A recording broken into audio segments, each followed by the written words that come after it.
Hello, everyone. Welcome to today's webinar, BRCGS Food Safety Standard Issue 9, Understanding the Revised Standard and What to Expect. Before we get started, I'd like to go over a few items so you know how to participate in today's event. LRQA will share a recording of the webinar with everyone who has registered in the next couple of days. You may have joined the presentation listening using your computer speaker system by default. If you would prefer to join over the telephone, just select phone call in the audio pane and the dial-in information will be displayed. You will have the opportunity to submit text questions to today's presenters by typing your questions into the questions pane of the control panel. You may send in your questions at any time during the presentation. We will collect these and address them during the Q&A session at the end of today's presentation. Any questions that we do not have time to answer during the session will be responded to you after the webinar. For your information, we will be running some live polls today. Please note that the responses are anonymous and the results will only be shared as a percentage result. It is my pleasure to introduce your speakers for today, Richa Bedi Navik, Senior Global Standards Manager at BRCGS, and Mark Fincham, UK Technical Manager at LRQA. Richa is the technical expert and senior standards manager for global standard for food safety and START at BRCGS, where she is responsible for developing, maintaining the value and growth of both programs globally.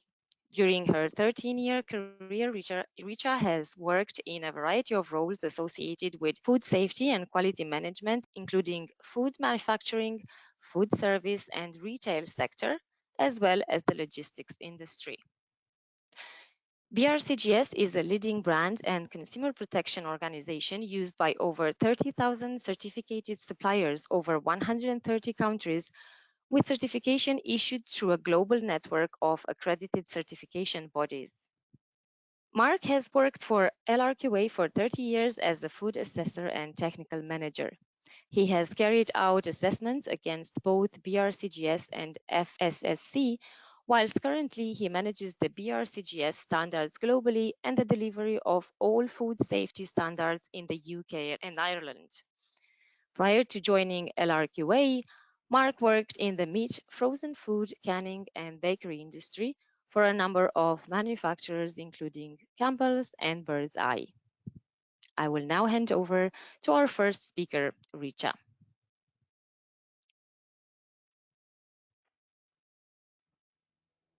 Thanks, Alex, and welcome everyone to the session. Let me take you through some of the key changes in Food Issue 9. To begin with, let's just go quickly through the status review. So where does Food Issue 8 stand and will be until Food Issue 9 goes live in February 2023? Currently, we have 22,000 plus certificated sites within this program with a year-on-year growth rate of 5.3%. A presence in 126 countries, with top countries being Italy, UK, and closely followed by China. And there's 77 approved certification bodies for the food standard. Reviewing the timeline of Food Issue 9. So although the standard's gone live, along with the guideline and publication recently, as you would have seen, so the interpretation key changes, as well as some of the additional modules are live, but there's quite a bit of work that still needs to happen. So what does that mean? Our training programs. So approved training partners, training programs will be live from September 2022. The audited insight training courses, everything available online to be booked, but would run from October 2022. And the audits against Issue 9 would commence from 1st February 2023. This date is a hard cutoff. What that means is if your site audit starts or commences on 31st Jan, it would be against Issue 8. But any audit that commences on 1st Feb 2023, regardless of what time zone you are in, it would be in against the Issue 9 standard. Looking at the key influences for Food Issue 9, how did we go about developing the standard and what were some of the key factors that drove the thinking process. With every version of the standard, we do require and request a lot of feedback from the standard users like yourselves. So, be it manufacturers, retailers, certification bodies, auditors, everyone alike, based on their experience of the standard. So, feedback is collated based on issue weight. And additionally, there is feedback through various conferences as well and the inquiries. All of that is collated by the standard manager with that specific standard and is presented to the working group. The key themes that influenced issue 9 were identified and are in front of you on this slide. To begin with, there has been further clarity on product safety culture. As you guys have seen, we have strengthened the culture clause a little bit further, and we will cover this in a bit more detail later. Culture was first introduced in issue 8, and audits against them have highlighted there's been a significant impact on culture improvement on site. Absolutely, where it used to be within the first 10 non-conformances against this clause, it has definitely tailed down and it does not even make an appearance in the top 10. Therefore, what based on the way auditing against culture went about, it did highlight there was a need to take it a little bit further, and that's what we have done with issue 9. Additionally, as you would know, Codex General Principles, they have been updated, and that has influenced Section 2, and Section 2 has been strengthened. Benchmarking against the GFSI requirement did bring in quite a few of the standard updates. Namely, you would see animal primary conversion section, clauses moved about, as well as we have extended the scope of the standard to cover animal feed. Expanding the audit options, including ICT. So that in essence is the blended audit option that has been introduced within the standard and is currently available. It's GFSI benchmarks, so sites have the option to go into that.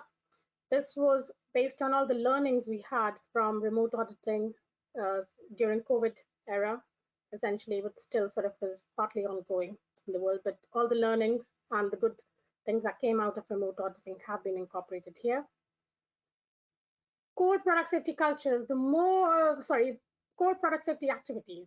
So the more we talk about core activities, food safety activities, the less it is. What this in essence means is your fundamental basics, food safety basics at a site, enhancing them. Things like internal audit, your traceability requirements, your root cause analysis, your validation verification. So all of this, they have been a key theme. So issue 9 has not been a major revamp, as you must have seen. It's more about the evolution around these key activities per se. And finally, as I've already mentioned, we've tried to provide further clarity for sites regarding animal primary conversion, and standard has extended its scope to cover animal feed. So as we were talking about scope, the main scope of the standard still primarily remains the same. We aim to cover the requirements for manufacturing, processing, and packing of processed food, raw material or ingredients, primary products, pet food as a base. But there is the additional added benefit for sites to consider traded goods within the scope. This still remains an additional warranty module. However, it is included within the standards, so provides the ease for sites to have this included on the certificate itself. However, if you don't really want to go with it, you still have the option to sign out of that. Additionally, where BRCGS tries to provide that relief in the audit burden, what we tend to develop is the additional warranty modules. Sites do not really need to go in for an additional audit to understand or check out these added segments onto the main food safety audit, but it's all incorporated into one. Currently, with the food standard, we offer three, namely Global Gap, Meat Supply Chain, and the FISMA module. And during the course of the standard, we might develop a few more, but it's all based on what the industry drive is, what the requirements are, and in case there's any additional need of the hour. And it does provide us with that flexibility, but it's primarily aimed at reducing that audit burden. So looking at the key changes to the requirements, what you have in front of you on the screen are primarily the main key areas that have changed, and we will be covering a few of those later on during the presentation, namely product safety culture. We'll talk about that a little bit more. HACCP, outsourced processing again. This section, we have provided a lot of clarity. New requirements added in, not just to strengthen, but even to explain what an outsourced process is, and if a site is actually undertaking outsourced processing or are outsourcing part of the process per se, then there are additional requirements to strengthen just to make sure that there's no loose ends as such. Root cause analysis, as I've mentioned, the standard base for, or the main key criteria for this update was around the evolution of your product safety core activities, and hence you would have seen clause have been revised. There's sort of better linkage of root cause analysis and continual improvement within various sections of the standard.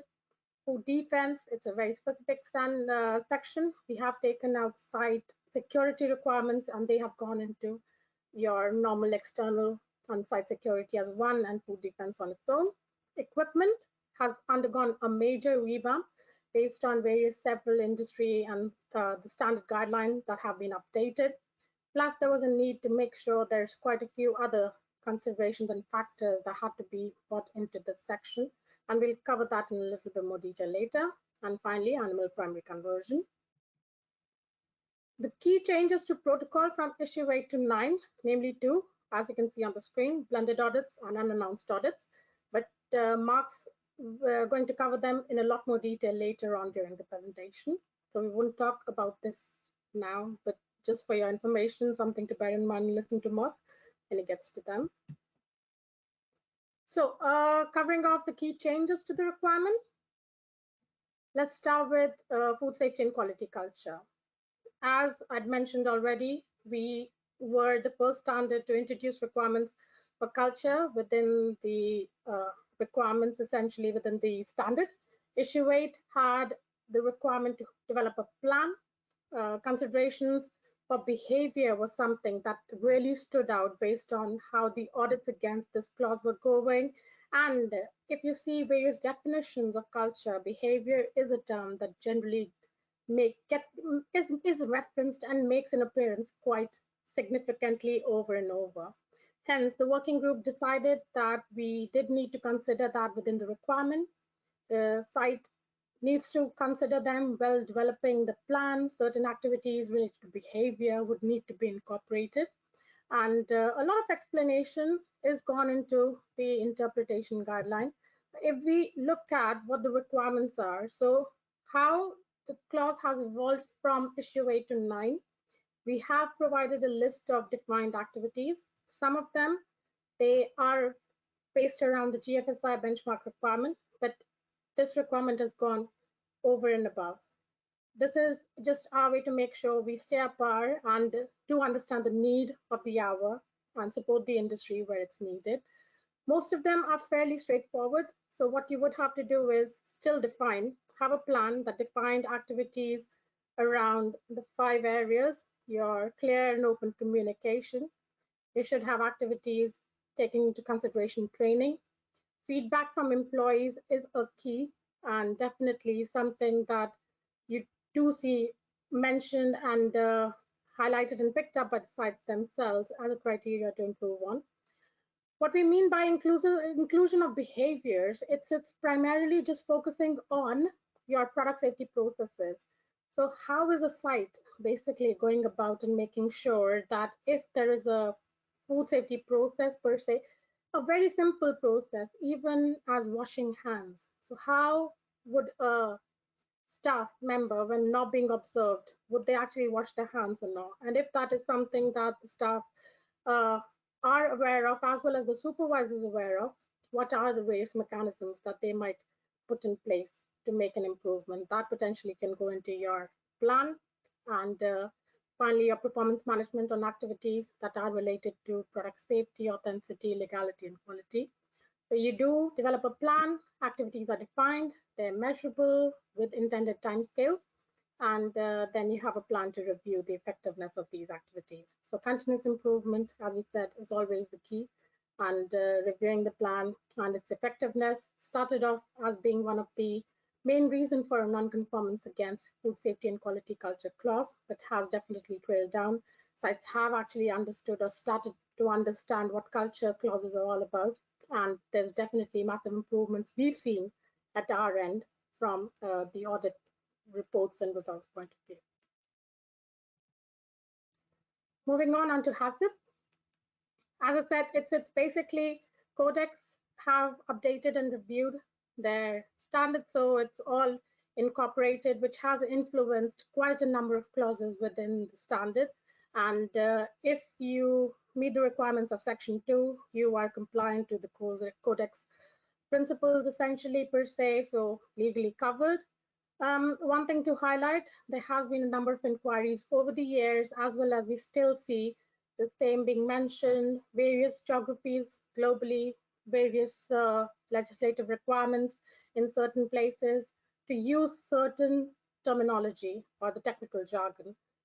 We don't advise the sites to have multiple plans just per se to have the terminology factors taken into consideration. If the terminology, for example, in the US, if there's certain terminology that you need to use, but it meets the requirements section 2, we do not want you to have the same terminology that we use. It should not be an issue. Our auditors regionally, they are well versed with the legislative terminology as well as requirements, so they will be fully supportive of that. As a site, what you need to ensure is, though, you understand and make sure Section 2 requirements are fully met. So what are the key changes? As you would have seen by now, the review of HACCP is linked to Section 2.12. You validate your HACCP plan and you establish your verification processes. What that means, in essence, is this is just trying to take all your validation of food safety controls into consideration from a codex point of view. So any changes per se to your plan, they need to be identified, they need to be validated before the implementation of the plan. If you have an existing HACCP plan, the requirements under 2.12.2 and 2.12.3 should make sure you are compliant with the requirements of what we are saying in regards to a validated HACCP plan. But if you are developing a new HACCP plan, then 2.12.1 is the main clause that you need to consider. Coming on to outsourced processing. So we did try to define and make sure that outsourced processing covered all angles, avenues, and issue rate. However, not perfect still. And the feedback we got is there's quite a lot of confusion around outsourced processing. We have ensured, or we have tried, let's put it that way, we have tried to make sure that we do define this term a little bit better. So that's what you would see. New definition, we have taken contract packing out of the outsourced processing section. The intention behind that is just to make sure contract packing from the standard point of view falls under your services. So management of services is how you would see that operation, but your outsourced processing, and in case there is any happening at the site, then not exactly at the site, if you do intend on having an outsourced process, then there's further clarity, there's new requirements, and it needs to be built into your HACCP plan. So what does outsourced processing essentially mean? If you are intaking raw material onto the site needs to undertake some sort of a process, and then the process goes out to a different site completes that process, whatever per se, but then the product returns back. So they have done one step at the other site, comes back to the main site. Further processing is needed to fit into the definition of outsourced process, as can be seen in that lightly gray box. When the product comes back to site, you need to have an additional process. You might need to do some additional packaging onto it, but that additional processing step is what defines the outsourced process per se. You do that additional processing, it's still controlled outside. There's certain checks that are done, and then it goes out into distribution. What contract packing is essentially product doesn't is either not returned to site, or when it comes to site, there's no further checks per se done on the product. So you need to be very mindful about how and what the outsource process is. If you need any further clarification, please do drop us a note or have a discussion with the certification bodies, and we'll try to make sure that the clarity is provided. Coming on to equipment, as I mentioned already, we have tried to strengthen this section quite a bit based on not just the current industry best guideline practices, as well as there's quite a bit of detail and sort of certain legislative changes as well that come about in within this arena consideration, how the requirements have evolved. There's the new equipment or equipment that's new to site, so that takes into consideration as second-hand equipment, requirements for movable equipment. So what we mean by that, your equipment and design should be suitable for the operation that you are currently doing, and it should be fit hygienic design essentially per se of whatever equipment is in use. So equipment, when you purchase, there are requirements for new equipment. There's requirement essentially that covers the refurbished as well as second-hand equipment. There's new clauses on installation, as you would have seen, and there's new requirements for mobile and static equipment as well. Clauses as being the way with issue 8, still very prescriptive, tells you exactly what the requirement is. And just as a site, you do need to bear in mind when you are buying or bringing in new equipment onto site that there is consideration made. It's not just the new that you need to focus on, but second-hand and refurbished still need to meet the requirements of the standard. Finally, moving on to animal primary conversion. Well-defined term, fully identified within issue 8 as well. So this is more primarily the slaughter or gutting of fish or slaughter or evisceration of animal. So this is your red meat, poultry, and game. There's very specific controls, and this all has been driven by the GFSI benchmark requirement. What we intended on doing was either scatter the requirements to various sections or just have a new section. And the working group did think that putting it all into one section, very neat and clean. So if a site does it, they sign up to it. If not, then it can be paid out. Clauses are very closely linked to various other sections within the standard. And as I said, it was a choice whether we scatter them throughout the standard or just make a linkage and put it all neatly into one section. And that's how we've gone about it, that one needs section, you sign in or you sign out of it, but the requirements are fairly straightforward. And I think at this point, that's it, what I intend of covering today, and I hand over to Mark.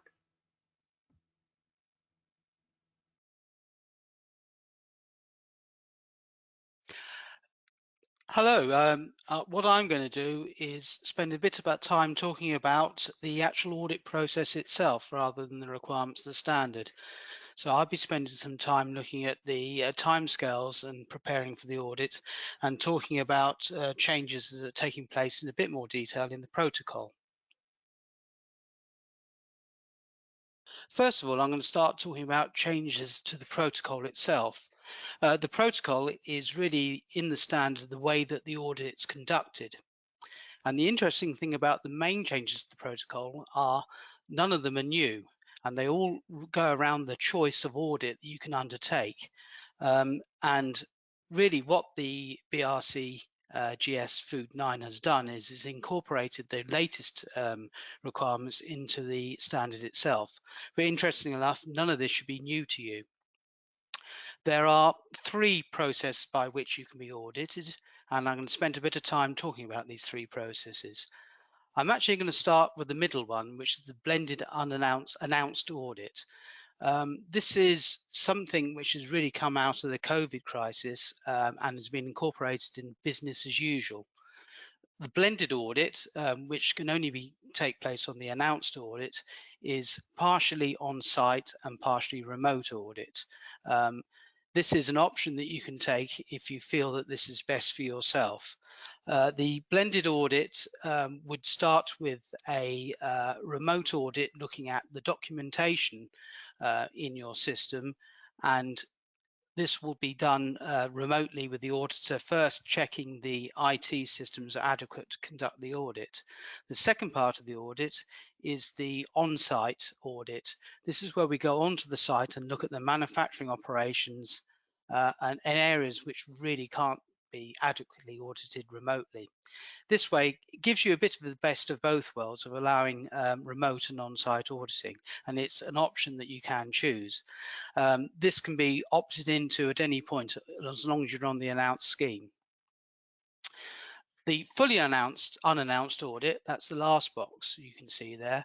This is the unannounced scheme where every single audit is unannounced. It is absolutely identical to the scheme which was in the BRCGS Food 8 standard and is an option that you can choose. I'm not going to spend too much time talking about it. The area which is worthy of talking about is the announced scheme. The announced scheme is the scheme, as you suggest, announced audits take place. But what it's doing is that the standards has incorporated the requirements of BRCGS 079 version 3. So this is the requirement coming out of the GFSI that if you're in the announced scheme, 1 in 3 audits in a 3-year cycle must be unannounced. The requirements are that the auditor will, over the 3-year cycle, one of the audits will be unannounced. The certification body will decide which of these audits is unannounced and will let you know, usually within 3 months of the completion of your previous audit. You can then block out up to 10 days when you don't want the audit to take place. This will be typically when you know that there's an outage in production, there's no production taking place, or there is a pre-arranged audit at that time. These can be communicated to the certification body, and we won't conduct the audit on these dates. The audit will then take place unannounced, typically 4 months prior to the due date of the audit.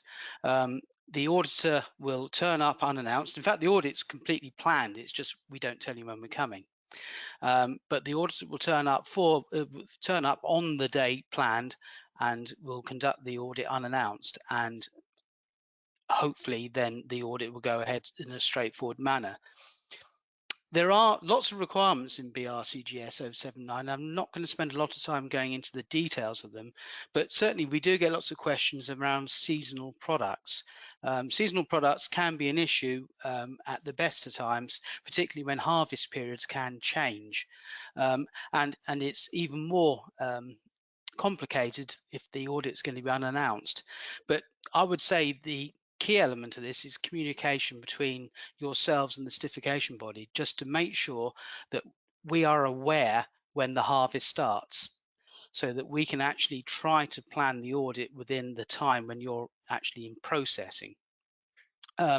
Another consideration is sometimes that the audit window might fall right at the end of the harvest period. So there's a good chance we might be coming in when you finish production. If we know when you're actually conducting the process, when the harvest is due, we can plan accordingly. Again, the details are within BRCGS 079, but I really would draw your attention that the key is communication in this case. If you let us know what's going on, we can actually plan our audits around what you do. And there is some leeway if the harvest takes place after the due date of bring the audit back without penalising you with a major non-compliance, although this is true of the protocol anyway under seasonal products. But it's certainly, like all these things, it's communication, blackout days, so that we know when we can't come and audit you. What I would suggest is if you do have any questions, and it's quite a complicated area, that your first port of call is to look at BRCGS 079. This can be found on My BRCGS, and that answers a lot of the questions without necessarily having to contact us or the BRCGS. But if you do, then we will be able to help you with the finer details and complexities of this requirement. Next, I'm going to spend a bit of time talking about timescales and preparation for BRCGS issue 9. As you've heard already, the standard itself is due for publication on the 1st of August. And as you've heard and understand that no audits will take place until the 1st of February 2023. This is giving a 6-month period by which we can prepare ourselves, train our auditors. You can prepare yourselves and set your system up to meet the requirements of the new standard. And this is very typical of all BRCGS standards, and there's no difference in this case. So putting it into simple terms, if your audit's due prior to the 1st of February, you're audited against issue 8. And if it's after the 1st of February, it's against issue 9. However, there may be a little bit of complexity and unknown when you come into the unannounced audit scheme. As I've discussed with the announced scheme and the 1 and 3 unannounced audit, then the audit window is a 4-month period when this audit can take place up to your due date. And if you're on the unannounced scheme, then there is in effect a 9-month window potentially when the audit could take place. Although again, even on the unannounced scheme, there is a window. So if you fall into the period of the sort of changeover and say, for instance, your due date is after the 1st of February, but you'll know that your next visit is unannounced, there's a very good chance that your audit will be prior to the 1st of February. And if that's the case, you'll be audited against issue 8 and receive an issue 8 standard. That being said, what I would strongly suggest is, irrespective of when your audit is due, I would plan and start implementing your systems to meet the requirements of issue 9 and be ready for issue 9, irrespective of if you fall into this slight period of uncertainty because of unannounced audits. By being ready for issue 9 doesn't mean to say you're necessarily going to be non-compliant with issue 8. So it is important to be prepared.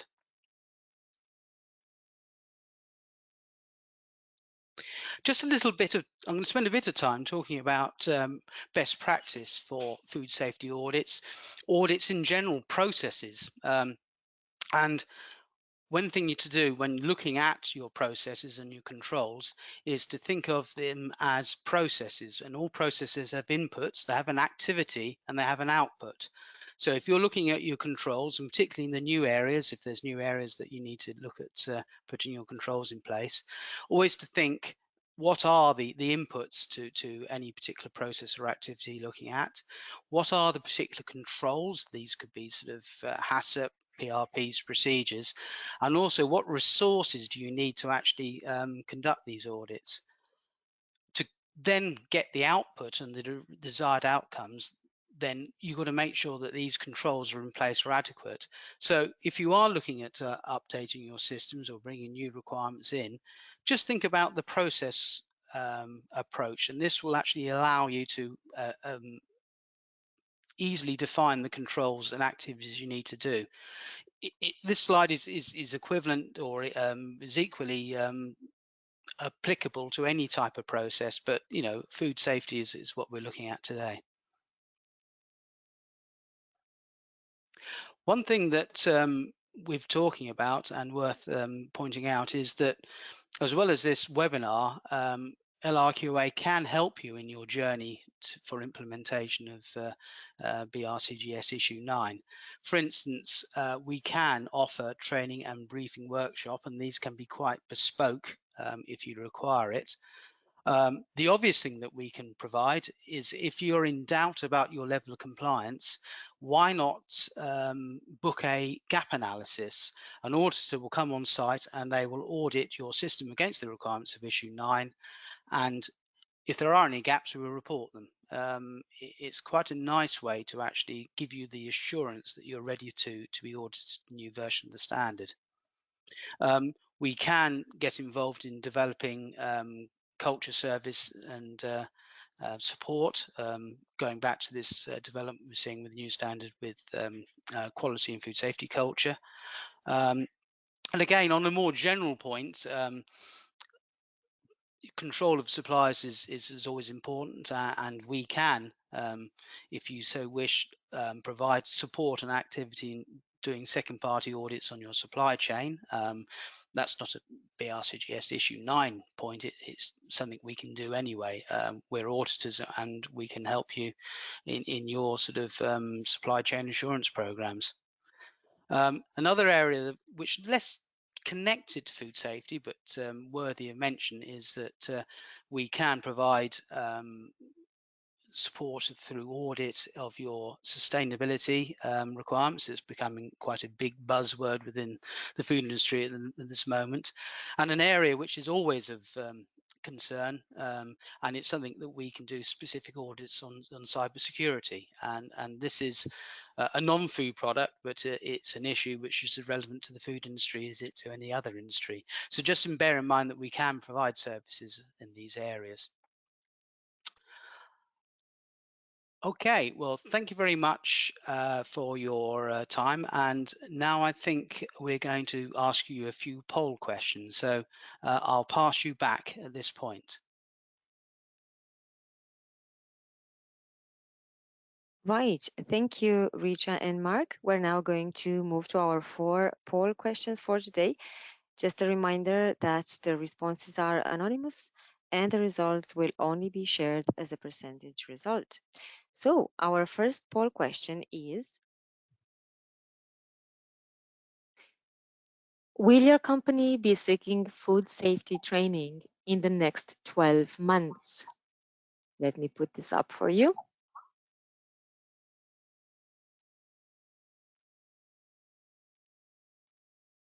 All right, you should be able to send in your answers. Please select one of the following options. Yes, food safety issue 8 to 9, conversion for sites training. Number 2, yes, food safety issue 8 to 9, conversion for auditors training. Number 3, yes, we will seek training other than conversion from issue 8 to 9. And number 4, no, we won't seek training. So please do send in your answers. We'll just leave this up for a few more seconds to allow you to vote.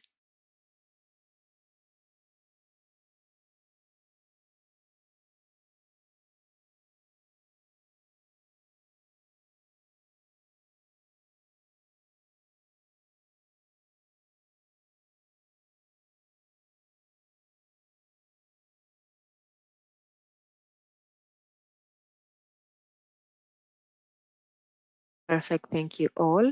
We will close this poll and we'll move to the next one.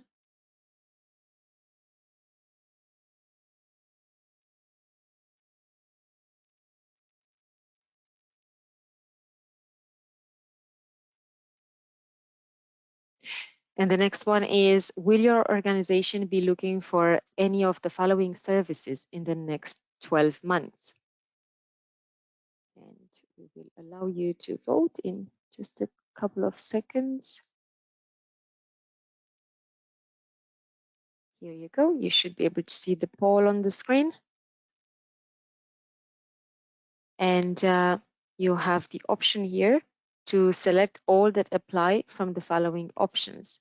BRCGS food safety transition from issue 8 to issue 9, BRCGS food safety certification, gap analysis, cybersecurity, sustainability services.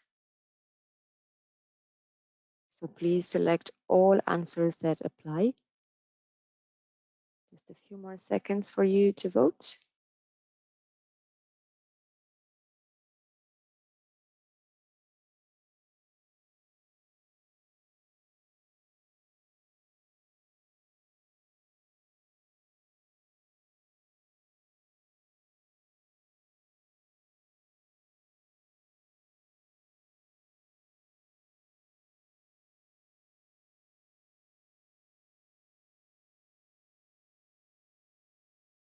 Thank you very much. We'll close this poll. And we will move to the next one.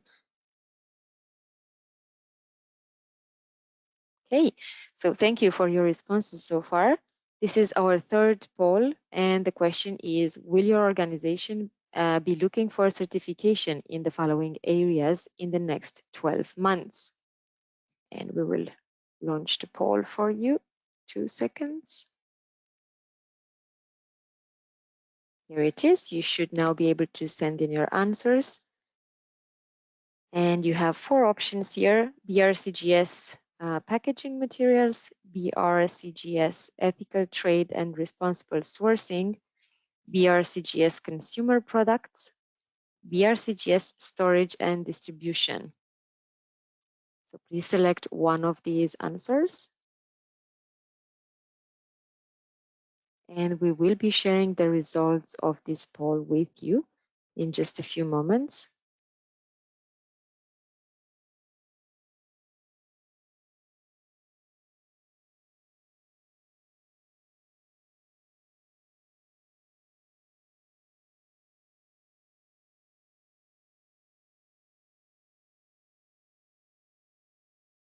I can see your answers coming in, so thank you very much for sending in your input.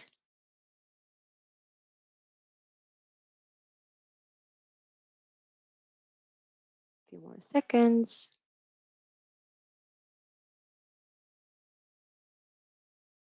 So will your organization be looking for certification in the following areas in the next 12 months? And you have 4 options there on the screen.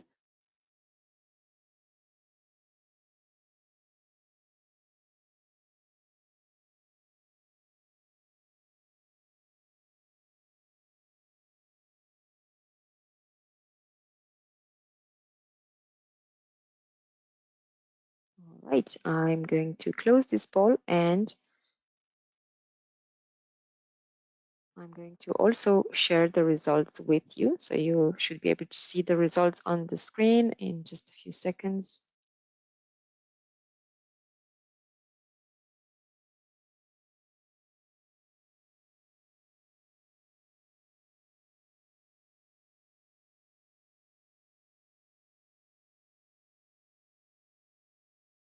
Okay, so we have 13% have answered BRCGS packaging materials, 12% BRCGS ethical trade and responsible sourcing, 58% BRCGS consumer products, and 17% BRCGS storage and distribution.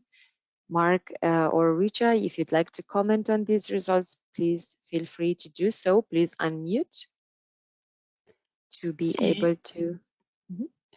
Yes, I'd just like to comment. 12% BRCG ethical trade and responsible sourcing is interesting because that is a new standard that BRCGS have published in the last couple of years. So that's quite interesting and quite a high score considering it's a new standard, it is interesting.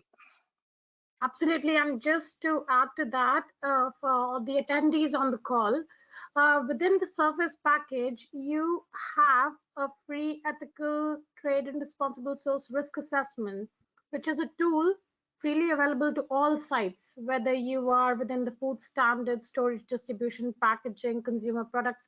Everyone can make use of the ethical risk assessment. So please do feel free to explore that. More information is available on our website. So that's brcgs.com. That's great. Thank you, Richa and Mark. And now let's move to the last poll. And you will be able to see it on the screen in just a few seconds. Okay, and the question is, excluding food safety, what other areas within the food industry are of concern to your business? And the options here are sustainable food, ethical trade and responsible sourcing, food traceability, labeling, and supply chain risk. So if you'd like to please select one of these answers.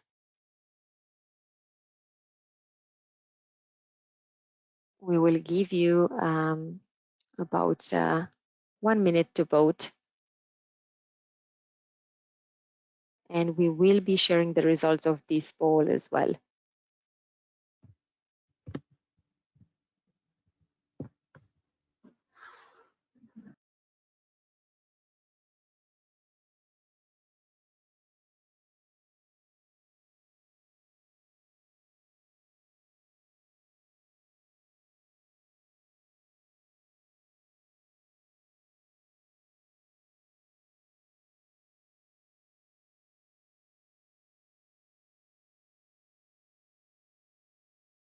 Okay, we are ready to close this poll, and I'll be sharing the results as well.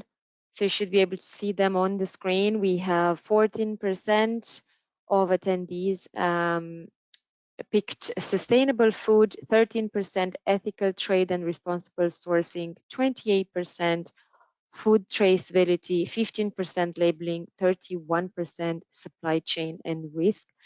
Again, Richa and Mark, please feel free to unmute and comment if you'd like to.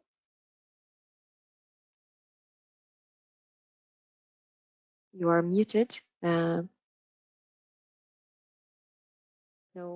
No comment on this one. Or perhaps? It is, again, not surprising, I would have thought, with my comment, the poll results, to be honest. Food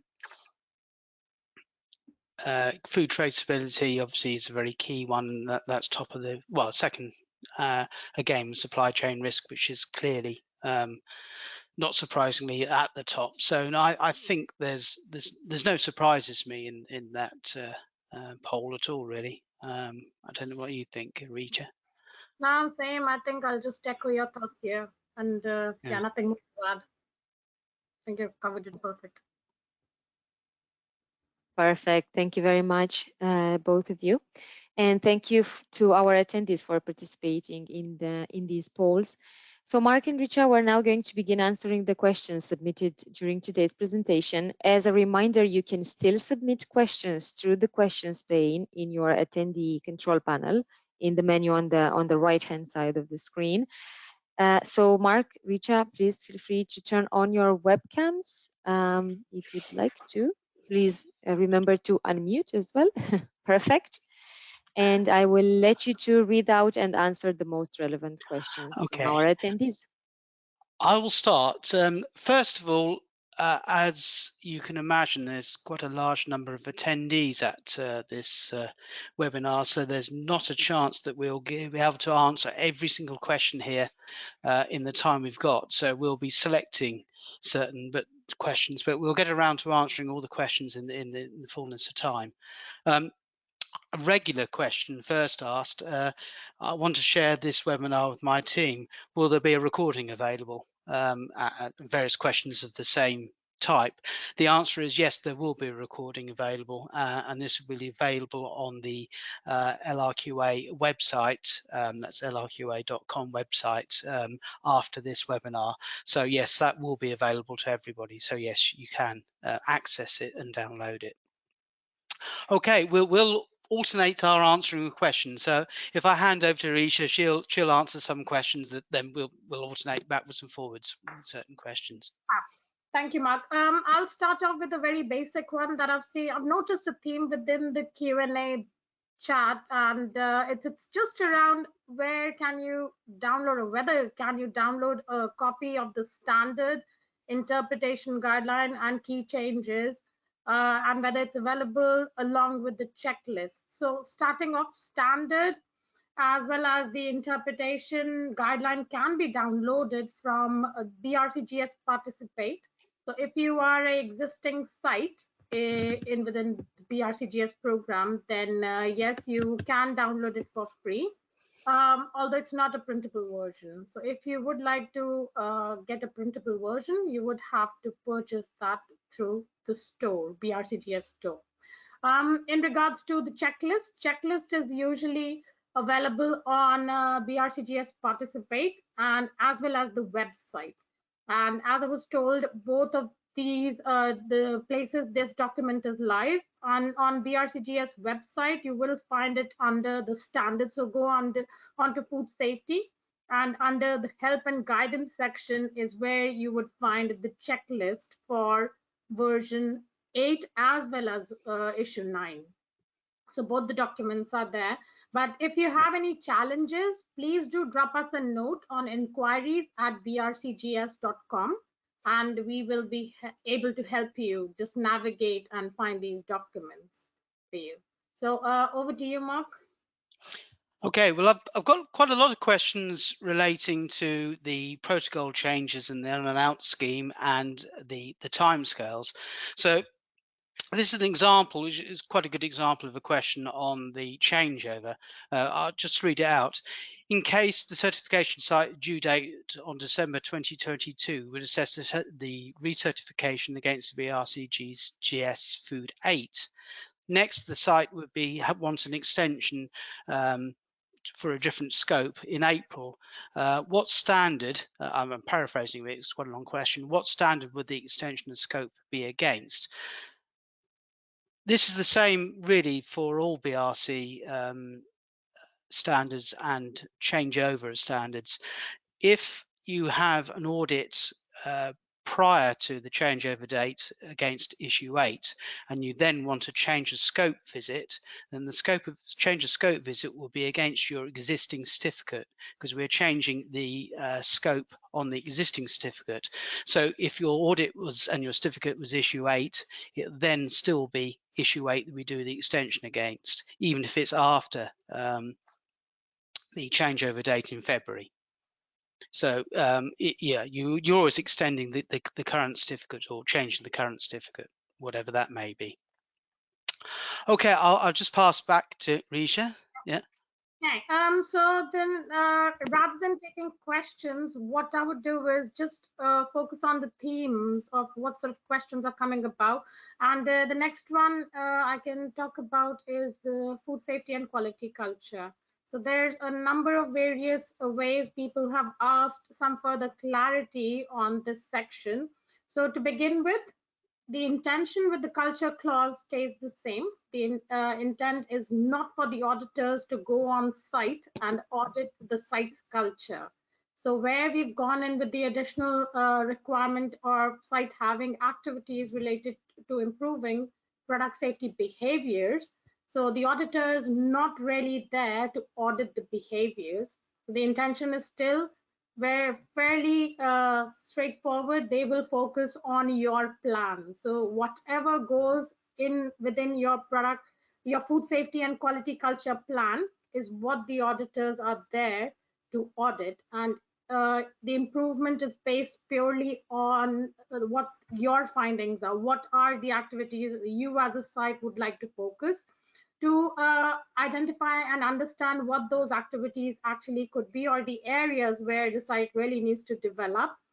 You can use, there's a number of tools. It's not just the product safety culture module that BRCGS has on their website. There's a number of other tools out in the market, as well as there's training courses, but we do not really specify anything for the site. It's entirely up to you what you go ahead with. But yes, the food safety culture module on BRCGS website is one of them. And Mark, if you would like to add anything to it, please feel free. But then it's I will do, thanks. No, I think that was very clear, thanks. Yeah. Yeah. Again, just another question about the audits against version 9.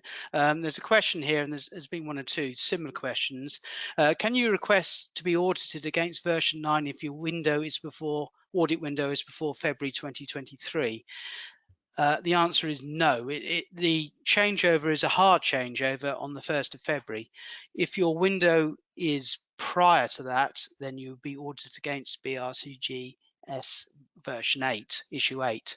And if you're due after, or the audit is planned after the 1st of February, it will be against issue 9.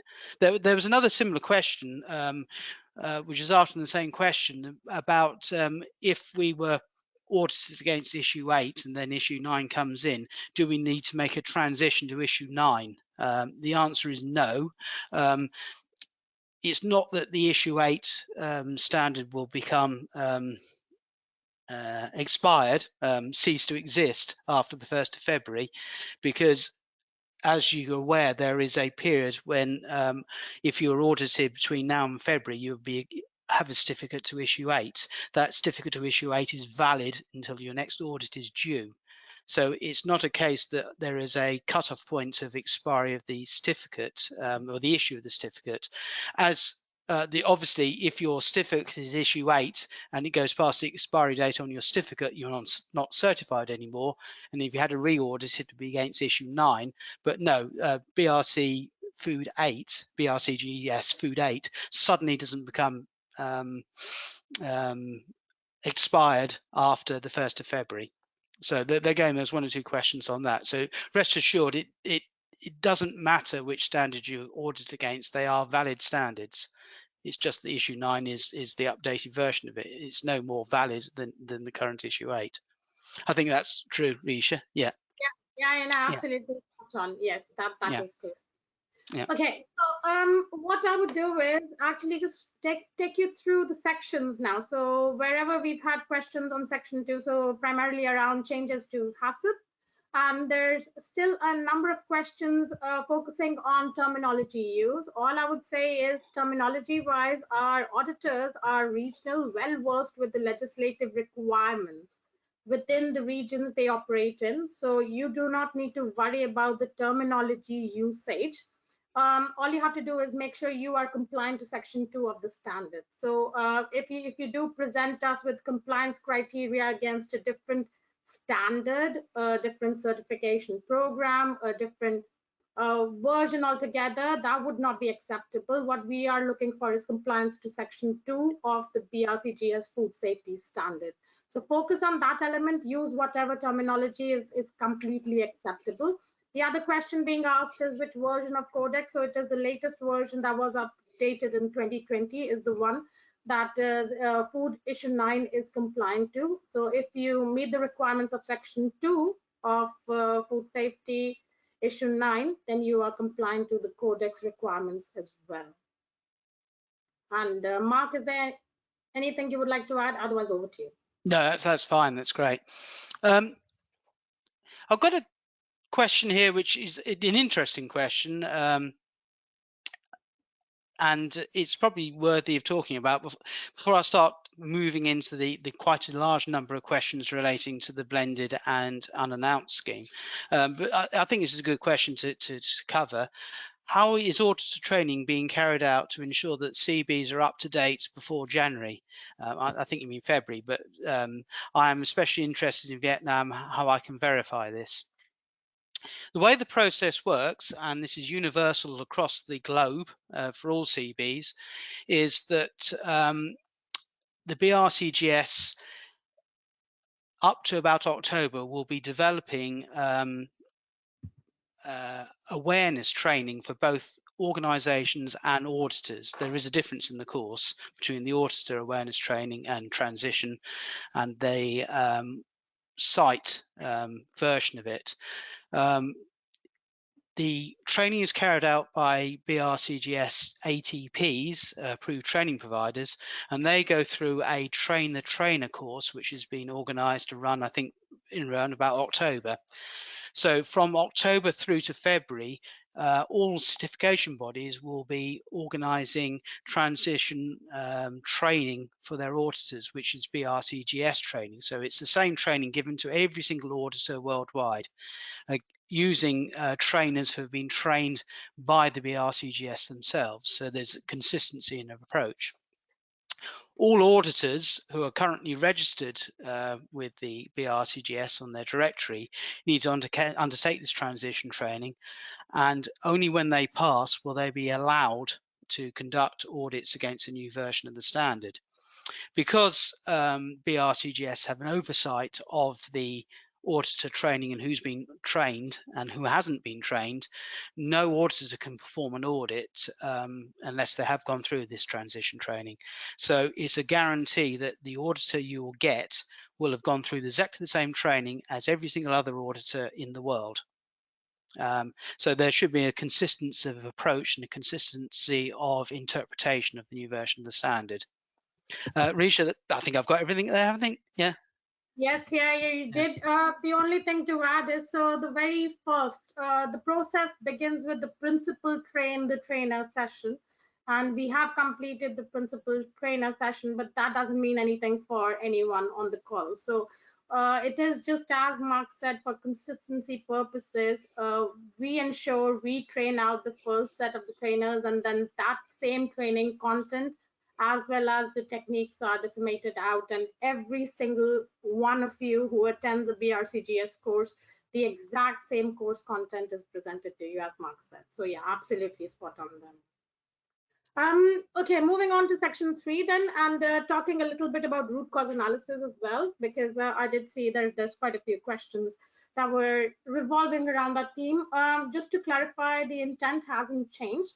What you would notice within issue 9 is we have worked out a number of cross linkages, as we call it. So there's a lot more clarity, and as well as you can take them as reminders that when you go to a specific clause and there is an expectation that you do explore or go into the detail a little bit further, is where you would see a cross link to have you done your corrective action, or this section potentially consider your corrective actions, look at the root cause analysis. Does not necessarily mean that we are asking for a root cause analysis for every single complaint. The intention hasn't changed. All we've done with this version, and as I said at the beginning of the webinar, it is all about evolution. This standard is not a major revamp. We have not introduced any main themes. All we have done is where a site might pick up the standard with an intent to just comply to the standard, what we are trying to do is educate the industry a little bit and make sure that you are making the most out of having a standard implemented. It's not just implement the clauses, but actually it helps you improve your food safety processes.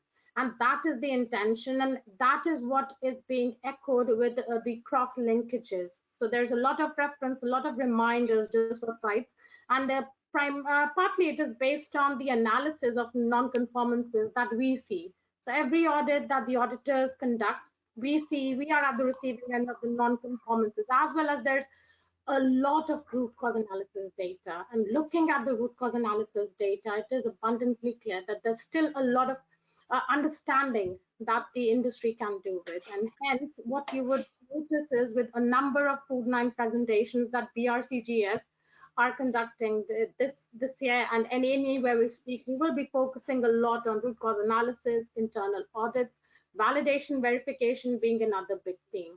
And yeah, that was again covered, or a question asked about validation, verification of your existing as well as new HACCP plans.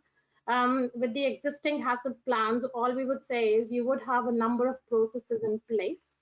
So please do ensure that if you meet the requirements of 2.12.2 and 2.12.3, that would help you guide in regards to how can you meet the validation, the new validation requirement that Codex has implemented. And if you are a new site, then 2.12.1 would take you through the entire process. But the additional validation definitely needs to be done for existing plans as well as new plans. And back to you, Mark. Okay, well, I'll start answering some questions on the announced, unannounced 1 in 3 scheme. I'll try to group a few of them together. There's been a number of questions on the planning part. One question asked, typically in the past, they've been invited by the CB to select which sites are going to go be an unannounced, and what dates, what year those unannounced audits are going to take place. My understanding of the protocol is that it's the certification body who decides the site and the date, which point in the 3-year cycle this audit is going to take place, and it's not the site and it's not the auditor. So that's one question. Another question was around the start date for this 4-month window. The question really was that, is it taken from the due date from, or the due date to the last date, or the start date of that 28-day window? The simple answer is that from the announced schemes, we're actually moving to one due date. That's the final due date. So certificates, and you'll see them coming up quite recently because we changed in the last couple of weeks to this already. There'll only, for announced scheme, there'll only be one date, only one due date. So it will be typically 4 months prior to that due date. So it's the due date to the last date. There's a question on blackout days, which are blockout days, which is very similar. Are 10 dates blockout days able to be changed? The answer is depends. If we contact you within 3 months of the last audit date, you send in your 10 block dates and you change those in the quite a distance in the future, then it won't be a problem. If we're getting in towards the last few weeks before the unannounced audit window, and you change blocked out days within that unannounced window, there's a chance that we can't change those dates. To put it into context and to be truthful, the only difference between an unannounced audit and an announced audit is that we don't tell you when we're turning up. We plan it in exactly the same way. Audit resource is a scarce commodity, and we plan audits a long way in advance. If we can address changes in blockout days or blackout days, we will do so. But the closer you get to the audit window and the due date, the chances of us being able to accommodate changes is not particularly high. So there's a chance that you might want to block out a date which is already planned for the audit. I hope that gives some clarification. So it's like all these questions, it depends. We try to be as accommodating as we possibly can. The last question on this point, and it's a similar type of question. There's a question saying, how do we communicate to the certification body on blockout days and starts of harvest time and other matters when this is our first initial audit? If you're on the announced scheme and it's your first audit, then your first audit won't be unannounced. We wouldn't do an initial audit unannounced first time on site. Another question which came along, and it's similar, is when is this starting? It started 2 years ago. We're almost into a third year of the unannounced scheme. It's been problematic introducing this 1 in 3 audit scheme for the simple reason that for the first 2 years we couldn't conduct unannounced audits because of the COVID-19. So unfortunately, you'll find that a lot of the unannounced audits are going to be concertinaed into the last part of the 3-year period, and that's not a consequence of planning on the certification body's part. It's necessity brought on by COVID-19. I've got lots of other questions. I think we're starting to run a bit short of time. I'm sure I'll get an indication when we're having to stop answering questions. Thank you, Mark. That will be our last question, if that's okay. Thank you so much. We've run over a bit. Thank you. Okay, yes, I heard we'd run over. So there are, I don't know, there's 50, 60 odd questions left unanswered, which we have to work our way through.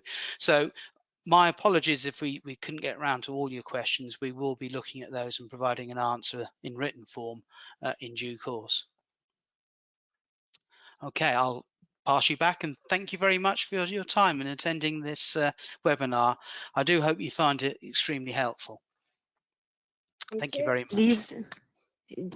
Thank you very much. Please, everyone, join me in thanking both Richa and Mark for the excellent webinar they delivered today. And thank you, everyone, for attending today's session. Once you leave today's webinar, you will receive a survey on the presentation, and we would appreciate if you could complete that and provide your feedback. You will also receive a follow-up email within 24 to 48 hours with a link to view a recording of today's webinar. On behalf of LRQA and our presenters, thank you for joining us today, and enjoy the rest of your day.